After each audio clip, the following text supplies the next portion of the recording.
दुःख गर्छ रहन्छ 50%। हामीले लत्तो चाहिँ छाड्नु हुँदैन। 45 दिनसम्म यसलाई भनेको हेरचाह गर्नुपर्ने हुन्छ।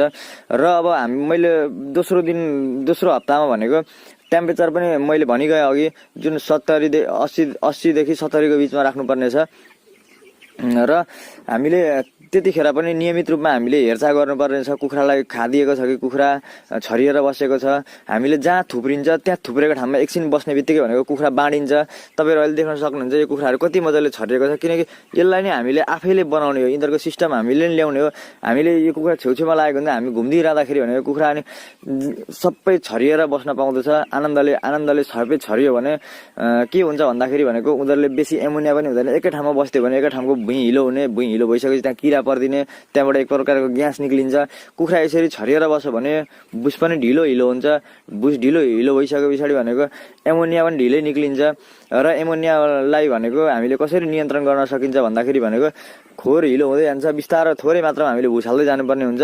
र अर्को मेन विशेष कुरा भन्न के चाहन्छु भने जस्तै हामी खोरमा परिक्रमा गर्दाखेरि पहिलो हप्ता, दोस्रो हप्ता र तेस्रो हप्ता यो 3 हप्ता हामी बिस्तारो भरिसक्कै कुखुरालाई नछुओस्, कुखुरालाई नठोकियोस्, छिटो हिँड्यो, छिटो गर्यो भने थोरै पनि कुखुरालाई ठोक्यो भने यो सानो कफलो जात हुन्छ, इन्जुरी हुन्छ। तपाईँको अलिकति खुट्टामा लाग्यो भने खुट्टा फ्र्याक्चर हुने, लङ्गडो हुने, जिउमा ठ्याक्क लाग्यो भने यस्तो जिउ पनि एकपाटो हुने हो, यस्तो लक्षणहरू देखिन्छ। किनकि यिनीहरू त बढ्ने क्रम सानो एउटा अवस्थामा हुन्छ। हामीले हिँड्दाखेरि विशेष ध्यान पुर्याउनु पर्ने हुन्छ।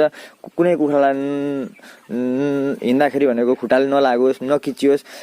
हल्का किचिँदाखेरि पनि भनेको उनीहरूलाई धेरै नै दुखाइ भएको हुन्छ, किनकि सानो कफलो जात हुन्छ। यिनीहरूको हड्डी पनि त्यति दह्रो भइसकेको हुँदैन। त्यही भएर हामीले हिँड्दाखेरि विशेष ध्यान दिनुपर्ने हुन्छ।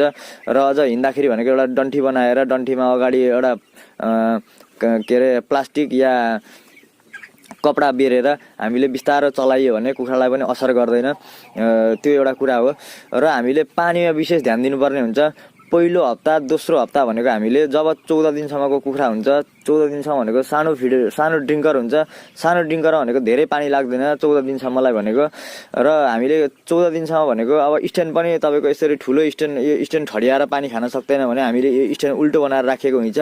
उल्टो बनाएर राखिँदा के हुन्छ भन्नुहुन्छ भने अब भुस भनेको सुक्खा हुन्छ। उनीहरू हिँड्दाखेरि भनेको भुस उड्ने हुन्छ। उडे पछाडि भनेको भुसमा पानीमा भुस छिरिदिन्छ। यहाँ पनि विभिन्न रासायनिक, यहाँ पनि कीटनाशक औषधिहरू हानेको हुन्छ। धान स्टक गर्दाखेरि भनेको यहाँ पनि केही न केही त पोइजनहरू हुन्छ।